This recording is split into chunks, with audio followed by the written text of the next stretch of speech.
Welcome to MacroSignal. I'm absolutely thrilled you're here with us today.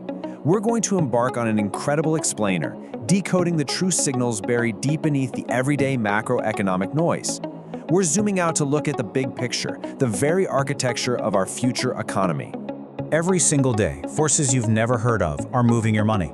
The Fed, AI, geopolitics, currency wars. Most people only see the headlines, but they never understand the signal beneath the noise. That's what MacroSignal is for.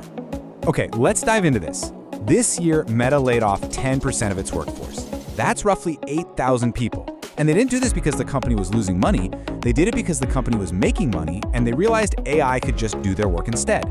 At the exact same moment, Meta announced $115 to $135 billion in AI infrastructure spending for 2026 alone.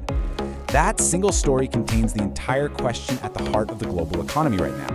When AI creates $15 trillion in value, who actually captures it? Is it the workers, the investors, the machines? The answer to that question is going to determine the shape of the economy your money lives in for the next 20 years.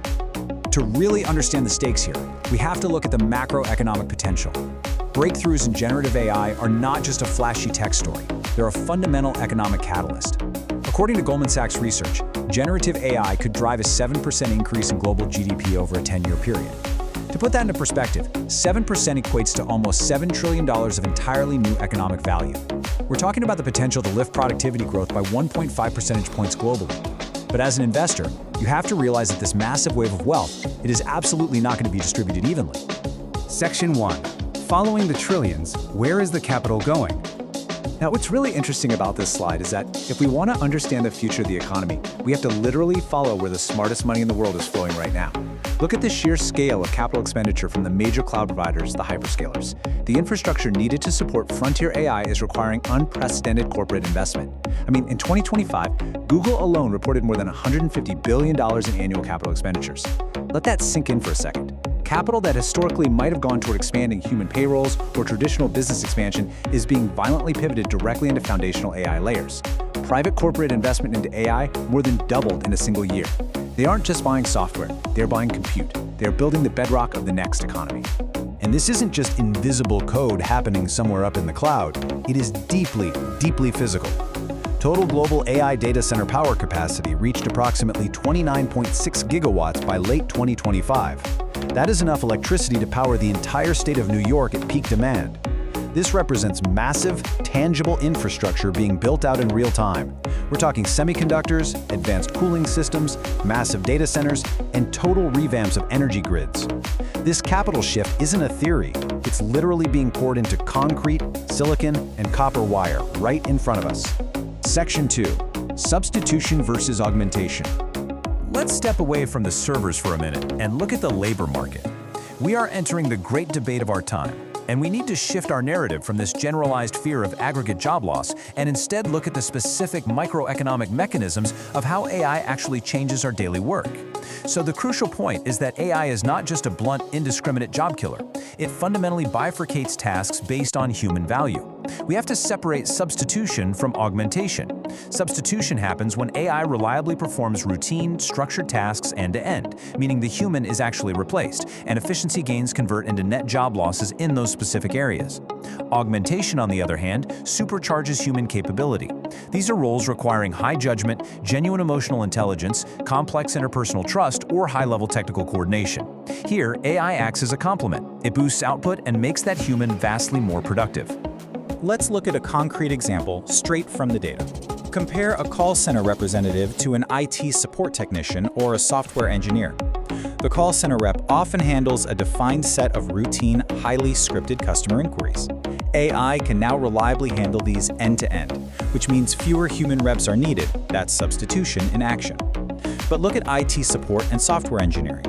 While AI can definitely resolve routine diagnostic tickets and even write basic code, the underlying digital systems are growing exponentially more complex. This creates a soaring demand for advanced troubleshooting, technical coordination, and high-level systems oversight. The routine tasks vanish, sure, but the higher-skilled human is augmented and becomes more valuable than ever before. Section 3. The Great Labor Churn. To understand the macro view of this structural transformation, we turn to the World Economic Forum's 2025 Future of Jobs report, and this brilliantly illustrates that the overall labor market isn't just shrinking, it's dynamically transforming. Notice this interconnected workspace, automated server rooms, renewable energy installations, robotics, and highly augmented human workers all interacting seamlessly. It's really a dual force, rapid AI adoption colliding head-on with the green transition. The economy is aggressively rewiring itself from the inside out. The hard numbers behind that rewiring are pretty staggering. The World Economic Forum projects a 22% structural labor churn by 2030. But let's look at the actual breakdown. We're looking at the displacement of 8% of current jobs. That's about 92 million roles fading away. However, the exact same macro trends are driving the creation of new jobs, equivalent to 14% of total employment, or 170 million entirely new jobs. So when the dust settles, that leaves us with a net positive global growth of 78 million jobs. This is the classic economic concept of creative destruction playing out in real time. Outdated routine jobs are vanishing. The fastest declining roles right now are clerical workers, data entry clerks, and bank tellers. But because these tasks are now cheaper and much faster to execute, it unlocks entirely new demands in the economy. The fastest growing roles, they're AI and machine learning specialists, big data analysts, and renewable energy engineers. The capital saved on routine labor is aggressively deployed to capture entirely new frontiers of growth. Section 4. Who captures the value? Which brings us to the ultimate question for you, the retail investor. When this massive wave of wealth is generated, where does it actually go? Let's move to and see how this builds. $172 billion. That is the estimated annual consumer surplus that US citizens are already capturing from generative AI tools as of early 2026. Because most of these incredibly powerful tools are essentially free, or at least very cheap, the economic value is silently passing right to everyday people. It's making individuals faster, smarter, and more capable, saving them time and money on a scale that completely dwarfs the revenue the AI companies are actually pulling in.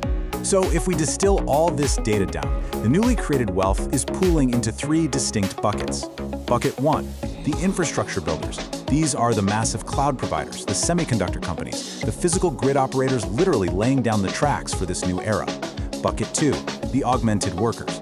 The individuals who are smartly using these tools to multiply their personal output, taking on high judgment, complex roles that command a massive premium in the market. And bucket 3, you, the everyday consumers, capturing billions in hidden surplus simply by accessing world-class intelligence for pennies on the dollar. So I want to leave you with this provocative thought as you look at your own financial life. In a global economy that increasingly prefers compute power over routine labor, look at your portfolio and look at your career. Are you investing in the substituted or are you investing in the augmented? Understanding the answer to that question is how you truly find the signal beneath the noise. Thank you so much for joining me on this explainer, and I'll see you next time on MacroSignal.